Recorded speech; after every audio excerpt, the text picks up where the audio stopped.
Hello and welcome to our channel. मेरा नाम है सोनू शर्मा। जैसे कि आप सभी जानते हैं कि मैं आपको एक मॉक टेस्ट डेली करवाता हूं।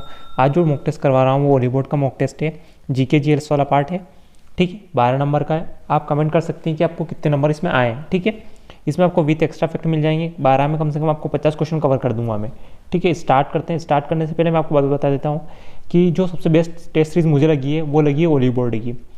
जो कोई हेल्प करना चाहता है बाय करने के लिए, उसको डिस्क्रिप्शन में लिंक मिल जाएगा, आप वहाँ से हेल्प कर सकते हैं।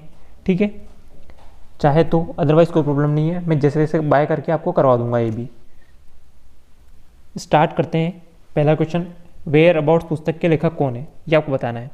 Khushwant Singh, George Orwell, Emile Zola या झुम्पा लाहिड़ी। ये हैं झुम्पा लाहिड़ी जी। झुम्पा लाहिड़ी जी की और कौन सी बुक है, वो है द नेमसेक और एक और है द लोलैंड। ठीक है, 2 बुक के आपको नाम याद रखना है, मतलब 3 बुक के नाम आपको याद रखना है।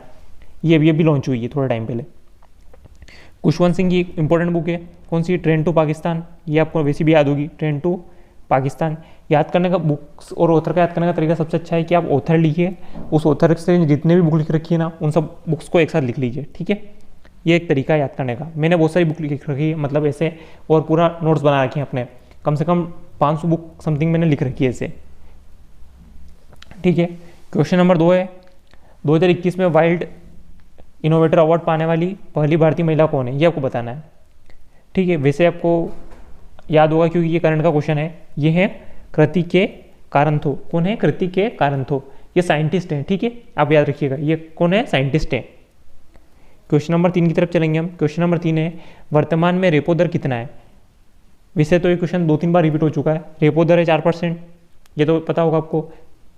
रिवर्स रेपो दर है, यानी रिवर्स रेपो रेट है 3.35%, और बैंक दर है 4.25%। ये कौन जारी करता है, ये आप मुझे कमेंट करके बता सकते हैं। क्वेश्चन नंबर 4 की तरफ चलेंगे हम। क्वेश्चन नंबर 4 है, एक राज्य के लिए महाधिवक्ता की नियुक्ति किनके द्वारा की जाती है। भारत के महाधिवक्ता की नियुक्ति कौन करता है, भारत के राष्ट्रपति। ठीक है, तो राज्य के महाधिवक्ता की नियुक्ति कौन करेगा, राज्यपाल। ठीक है, ये आपको पता होना चाहिए। और अभी भारत के महाधिवक्ता कौन है, वो है के वेणुगोपाल। ठीक है, अच्छा, सोलिसिटर जनरल कौन है, तुषार मेहता। ये भी याद रखिएगा, सोलिसिटर जनरल कौन है, तुषार मेहता। अच्छा, केक कौन है, ये भी आप कमेंट करके बता सकते हैं। ये तो मैंने आपको बताया है। रेल मंत्री कौन बने अभी नए हमारे, वो हैं अश्विनी वैष्णव। ठीक है, अश्विनी वैष्णव। कर्नाटक के मुख्यमंत्री कौन है अभी जो बने, उनका नाम मुझे कमेंट करके बताइए। कर्नाटक और उत्तराखंड दोनों के जो नए मुख्यमंत्री बने उनके नाम मुझे चाहिए। ठीक है, नेक्स्ट क्वेश्चन की तरफ चलें। नेक्स्ट क्वेश्चन है हमारा, प्रसिद्ध पुस्तक हरिश्चरित्र किसके द्वारा लिखी गई है। ये सेम गलत लिख दिया है। ठीक है, किसने लिखी है बताना आपको। हैंसंग ने लिखी, हैरी सेना ने लिखी, बाणभट्ट ने लिखी या कालिदास ने लिखी। सभी को पता होगा ये किसने लिखी है, बाणभट्ट ने। हैंसंग किसके कार्यकाल में भारत आया था, ये आप कमेंट करेंगे। कालिदास की बुक कौन कौन सी है, एक तो कुमार संभवम, याद हो तो आपको, कुमार संभवम, रघुवंशम,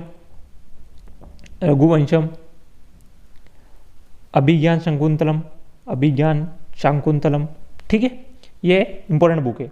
इसके अलावा और कौन सी बुक है, पाणिनि की बुक याद होगा आपको। पाणिनि की कौन सी बुक है, अष्टाध्यायी।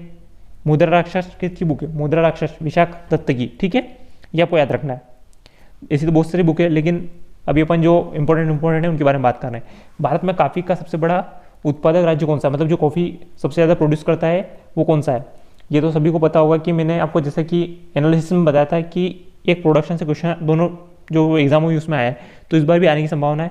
ये जो टेस्ट है बिल्कुल एग्जाम ओरिएंटेड है। ठीक है, जो वो है कौन सा राज्य है, कर्नाटक। ठीक है, कर्नाटक के नए सीएम आपको कमेंट करना है, ये तो पता ही आपको भी। इसके अलावा केरल का में प्रथम है, केरल रबर उत्पादन में। आंध्र प्रदेश तंबाकू उत्पादन में। तंबाकू में क्या पाया जाता है, निकोटीन पाया जाता है। तंबाकू में क्या पाया जाता है, निकोटीन पाया जाता है। ठीक है, इसके अलावा ओडिशा का में प्रथम है, ये आप मुझे कमेंट करके बताएंगे। ठीक है, केला कहाँ पाया जाता है सबसे ज़्यादा, तो तमिलनाडु में। केला तमिलनाडु में पाया जाता है। ठीक है, गेहूँ पंजाब में, चावल वेस्ट बंगाल में। लिख लीजिए, ये इंपॉर्टेंट है। चावल वेस्ट बंगाल में, कपास गुजरात में, जूट वेस्ट बंगाल में। ठीक है, बांस असम में। ठीक है, ये सारे इंपॉर्टेंट है। नेक्स्ट क्वेश्चन की तरफ चलेंगे। क्वेश्चन नंबर 7 है आपका, राज्यसभा और लोकसभा के सदस्यों का क्रमशः कार्यकाल कितना होता है। राज्यसभा के सदस्य का कार्यकाल होता है 6 वर्ष, और लोकसभा के सदस्य का कार्यकाल होता है 5 वर्ष। ठीक है। राज्यसभा एक स्थायी सदन है, ये तो सभी को पता होगा। ठीक है। लोकसभा अस्थायी सदन है। पहले राज्यसभा की जो पहली बैठक हुई थी वो कब हुई थी? पहली बैठक नहीं, कब इस्टेब्लिश हुई थी राज्यसभा? तो 3 अप्रैल 1952। और पहली बैठक कब हुई थी ये आप मुझे कमेंट करके बताएंगे, राज्यसभा की पहली बैठक कब हुई थी।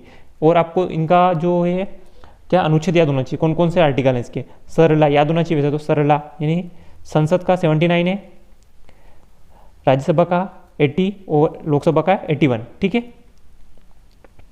लोकसभा के जो स्पीकर है वो कौन है, कमेंट करके बताएंगे। अभी राज्यसभा में कितनी सीटें हैं? 250। लोकसभा में सबसे ज़्यादा सीटें कौन से राज्य में है? तो यूपी में। कितनी है? 80। ठीक है। इसके बाद महाराष्ट्र में आती है कितनी? 48 सीटें शायद। और पश्चिम बंगाल में 42 सीटें। ठीक है। ये सारे क्वेश्चन आए हुए हैं एनटीपीसी में। मैंने एनटीपीसी की प्रिपेयर किया था, उसमें बहुत सारी चीज़ें ऐसी याद की थी जो अलग है। ठीक है। नेक्स्ट क्वेश्चन की तरफ चलें। क्वेश्चन नंबर 8 है आपका, निम्नलिखित में से कौन सी वस्तु जीएसटी के दायरे में नहीं आती है? लिकर यानी जो शराब होती है वो, एयर फ्यूल, डीजल या ऑल ऑफ द अबव। देखिए लिकर, एयर फ्यूल, डीजल और सीएनजी और पेट्रोल। ठीक है। पेट्रोल, ये सारी चीज़ें जीएसटी के दायरे में नहीं आती। जीएसटी कब लागू हुआ था? 1 जुलाई 2017। सबसे पहले कहाँ लागू हुआ था? स्पेन में लागू, फ्रांस में लागू हुआ था 1954 में। इसके अलावा क्या याद होना चाहिए इसका, ये कौन से संविधान संशोधन के तहत लागू हुआ था? तो ये जो था 101वां संविधान संशोधन। 102वां संविधान संशोधन किसी को याद है क्या? पिछड़ा आयोग से संबंधित है। 103वां ईडब्ल्यूएस 10% आरक्षण। 104 SC/ST एक्ट। ये सारे आपको याद होना चाहिए क्योंकि ये यहाँ से इंपॉर्टेंट हो जाए। 10 वर्ष का आरक्षण बढ़ाया गया है, SC/ST एक्ट के तहत 10 वर्ष का आरक्षण बढ़ाया गया। ये सारी चीज़ें आपको याद होना चाहिए। ठीक है। जीएसटी में कितने स्लैब हैं वो आप मुझे कमेंट करके बताएंगे, 4 है या 5 है। क्वेश्चन नंबर 9 है आपका, दीवाने अर्ज की स्थापना के लिए कौन जिम्मेदार था? सभी को याद होगा वैसे तो, ये बलबन जी जिन्होंने इसकी स्थापना की थी। इसके अलावा सजदा और पेबोस नाम से इन्होंने एक प्रथा चलाई थी। ठीक है। ये तो आपको पता ही होगा। नवरोज उत्सव जो इन्होंने आरंभ किया था। अच्छा, नवरोज उत्सव इन्होंने आरंभ किया था तो बंद किसने किया था ये आप मुझे कमेंट करके बताएंगे। मुगल काल में बंद हुआ था और किसने बंद किया था ये आप कमेंट करेंगे। बलबन को लौह और रक्त की नीति के लिए जाना जाता है। लौह और रक्त की नीति के लिए जाना जाता है। कौन से कौन सा इनका वो था? तो ये गुलाम वंश के शासक थे। गुलाम वंश के शासक। गुलाम वंश ने 1206 से 1290 तक शासन किया था। 1206 से 1290 तक शासन किया था। ठीक है। ये इनसे इंपॉर्टेंट चीज़ें हैं। इल्तुतमिश के बारे में बात करें तो सबसे इंपॉर्टेंट इनका है वो 2.5 दिन का झोपड़ा जो इन्होंने बनाया था। 2.5 दिन का झोपड़ा कहाँ पर बनाया था? ये अजमेर में। ठीक है। और कुव्वत उल इस्लाम मस्जिद भी इन्होंने बनाई थी। क्या? एक बनाई थी कुव्वत उल इस्लाम मस्जिद। ठीक है। कहाँ पे? दिल्ली में। ये इनसे इंपॉर्टेंट है। ठीक है। कुतुब मीनार किसने बनाई थी और कंप्लीट किसने किया था ये दोनों आप कमेंट करके बताएंगे। फिरोज शाह तुगलक। सबसे ज़्यादा इंपॉर्टेंट क्या है? पहली बात तो ये कौन से तुगलक वंश के शासक है? इनके लिए सबसे ज़्यादा इंपॉर्टेंट है, मुझे जहाँ तक याद आ रहा है, इन्होंने ब्राह्मणों पे जजिया कर लगाया था। ब्राह्मणों पे जजिया कर लगाया था। ठीक है। अकबर के बारे में बात करें तो अकबर ने जजिया कर हटाया था। ठीक है। दास प्रथा का उन्मूलन किया था इन्होंने। दास प्रथा का कब? 1562 में। ठीक है। हल्दीघाटी का युद्ध लड़ा था, याद हो तो 1576 में। इनसे इंपॉर्टेंट चीज़ें बता रहा हूँ, सिर्फ इंपॉर्टेंट ही बता रहा हूँ। इन्होंने क्या क्या बनवाया था? एक तो दिल्ली में हुमायूं का मकबरा बनाया था इन्होंने। आगरा का लाल किला बनाया था। आगरा का लाल किला इन्होंने बनवाया था। ठीक है। बुलंद दरवाजा बनवाया था इन्होंने, याद हो तो आपको। क्या? एक और बुलंद दरवाजा। और इसके अलावा एक और क्या चीज़ बनवाई थी? फतेहपुर सीकरी। ठीक है। फतेहपुर सीकरी। 9 इनके दरबारी थे, आपको बताओ तो ये सब आपको याद होगा। नेक्स्ट क्वेश्चन की तरफ चलें। अकबरनामा एक इंपॉर्टेंट और है, इनकी बुक का नाम अकबरनामा। अकबरनामा किसने लिखी है? अबुल फजल ने। ठीक है। किसने लिखी है? अबुल फजल ने। अच्छा, पानीपत का जो युद्ध हुआ था वो कब हुआ था? 1556 में। किसके बीच में? अकबर और हेमू के बीच में।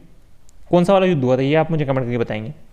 क्वेश्चन नंबर 10 है, विश्व खाद्य पुरस्कार 2021 के विजेता किसे घोषित किया गया है? बताइए। डॉक्टर रतन लाल, MS स्वामीनाथन, शकुंतला हरिक सिंह थिल्स्टेड या फिर डेविड नेबेरो? कौन है? ये तो वैसे भी अभी करंट है, तो ये है शकुंतला हरिक सिंह। कौन है? शकुंतला हरिक सिंह। इंपॉर्टेंट है, याद रखिएगा। ठीक है। अच्छा, MS स्वामीनाथन कौन है ये मुझे कमेंट करके बताएं। वैसे तो सभी को याद होगा, हरित क्रांति के जनक है। ठीक है। हरित क्रांति के जनक है। इसके अलावा जो हमारी यहाँ हरित क्रांति आई थी वो कौन सा प्लान में आई थी, ये कमेंट करके बताएंगे मुझे, कौन से 5 ईयर प्लान में आई थी। नेक्स्ट क्वेश्चन है, उच्च स्तरीय MMA में विश्व खिताब जीतने वाले पहले भारतीय मूल के लड़ाकू कौन बने? ब्रेडन वेरा, सौरव गुज्जर, जिंदल महर या अर्जुन बुल्लारी? ये है अर्जुन बुल्लारी जी। नेक्स्ट क्वेश्चन की तरफ चलेंगे। क्वेश्चन नंबर 12 है आपका। देखिए इसमें बताने लायक कुछ है नहीं, क्यों करंट का क्वेश्चन है। दो बिंदुओं के बीच संभावित अंतर को मापने के लिए वोल्ट मापी को विद्युत सर्किट में कैसे जोड़ा जाता है? श्रृंखला में जोड़ा जाता है, समांतर क्रम में जोड़ा जाता है, विकर्ण में जोड़ा जाता है या फिर लंब में जोड़ा जाता है? तो ये जोड़ा जाता है समांतर क्रम में। ठीक है, कैसे जोड़ा जाता है? समांतर क्रम में। ठीक है, अब इसके अलावा मैं आपको थोड़े इंपॉर्टेंट मंत्रियों के नाम बता देता हूँ, थोड़ा देखने की कोशिश कीजिए, जूम करने की कोशिश करूँगा मैं, अगर आपको दिख दें तो। ठीक है, जो इंपॉर्टेंट नए बने हैं उनके बारे में बात करेंगे सिर्फ।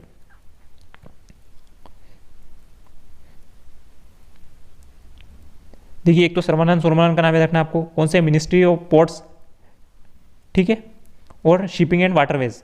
एंड एक और कौन से? आयुष मंत्री भी है ये। कौन है? आयुष मंत्री भी यही है, याद रखिएगा आप। इसके अलावा Ashwini Vaishnaw, ministry of railways, ठीक है, ये आप याद रखिएगा। श्रीमान Jyotiraditya Scindia, ministry of civil aviation, ठीक है, ये भी आप याद रखिएगा। इसके अलावा जल शक्ति मंत्री आपको याद होगा गजेंद्र सिंह शेखावत, ये पुरानी है। Kiren Rijiju, ministry of law and justice, ये भी इंपॉर्टेंट है, याद रखिएगा। ठीक है, ऐसे धीरे धीरे मैं आपको दो चार रिवीजन कराते कराते याद करवा दूंगा। ठीक है, इसकी आज के लिए इतना ही काफ़ी है, इसका वीडियो का एंड करते हैं। Thank you. अगर किसी को कोई प्रॉब्लम है तो आप कमेंट कर सकते हैं बिल्कुल।